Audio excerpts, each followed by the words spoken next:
చాలా అంటే చూస్తుంటే భయం వేస్తా ఉంది. ఏంటి ఇలాంటి మనుషులు కూడా ఉంటారా సమాజంలో? ఇలాంటి రాజకీయ నాయకులు కూడా ఉంటారా? ఆ సింగయ్య అన్న వ్యక్తి కార్ కింద పడిపోతే తొక్కుకుంటూ వెళ్ళిపోతా ఉన్నాడు. తొక్కుకుంటూ అంటే అదే నా రప్ప రప్ప నరికేయడం అంటే. సింగయ్య గారు లాంటి వ్యక్తుల్ని తన కాన్వే కింద పడిపోతే అలా రప్ప రప్ప నరుక్కుంటూ వెళ్ళిపోతారా సింగయ్య గారు కానీ రేపు ఇంకెవరైనా కానీ? కనీసం తెలుస్తుంది ఎవరికైనా సరే కారు ఏదో అడ్డపడ్డాది టైరు అంటే ఏదో జరిగింది అంటే. కారు కింద ఎవరో పడ్డవాడు రాష్ట్ర ప్రజల్లో ఒకడు, మన కోసం వచ్చినోడు అయి ఉండొచ్చు. దిగాలి, ఇంగిత జ్ఞానం దిగాలి.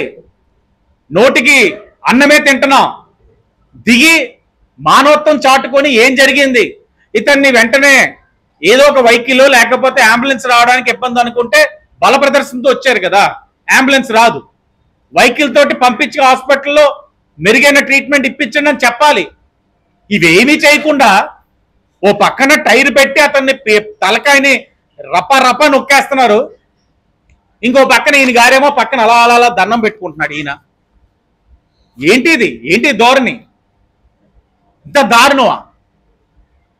జరిగిన సంఘటన యావత్ ప్రజల భారతదేశంలో చూస్తున్నారు. నేషనల్ మీడియా కూడా ఈరోజు మాట్లాడుతూ ఉంది ఆ అంశం పైన. మాట్లాడుతూ ఉంటే మరలా వైసీపీ పేటీఎం గారు వచ్చేసి ఏఐలోని ఆర్టిఫిషియల్ ఇంటెలిజెన్స్ లో ఆయన అక్కడ పెట్టేశారు అంటున్నారు.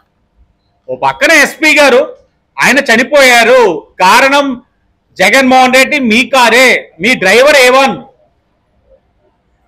బాధ్యత లేకుండా వ్యవహరించినందుకు మీతో పాటు మీ నాయకులు అందరినీ పెడుతున్నాం, మీ పిఏ అందరినీ పెడుతున్నామని ఓ పక్కన చెప్తా ఉంటే ఇంకా బండగా మేము రాజమండ్రి సిటీ పరంగా మేము ఒక్కొక్కసారి ఆలోచించుకునే వాళ్ళం.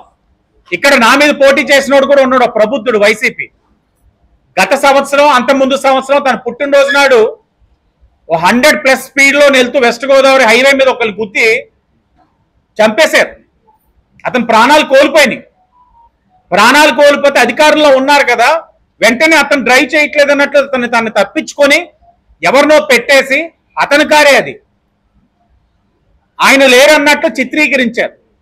సరే అయిన తర్వాతైనా అతని కారైనా కదా వెళ్ళి పరామర్శిస్తాడేమంటే అది చేయలేదు వాళ్ళు. అప్పుడు నాకు గుర్తుండి మేము అనుకునేవాళ్ళం, ఏంటి ఇంత మానవత్వం లేకుండా వీళ్ళ వ్యక్తిత్వాలు ఏంటి, ఓడిపోయిన తర్వాత కూడా ఇంకా మనుషుల్లో మార్పు లేదేటి, ఇంకా ఫోన్లు చేశాడు ఎవరినో వేసేస్తానో, అమ్మని అక్కని తల్లిని చెల్లిని బూతులు తిడుతున్నారు ఏంటి అని అనుకుంటే ఇప్పుడు నాకు అర్థమైంది ఏంటంటే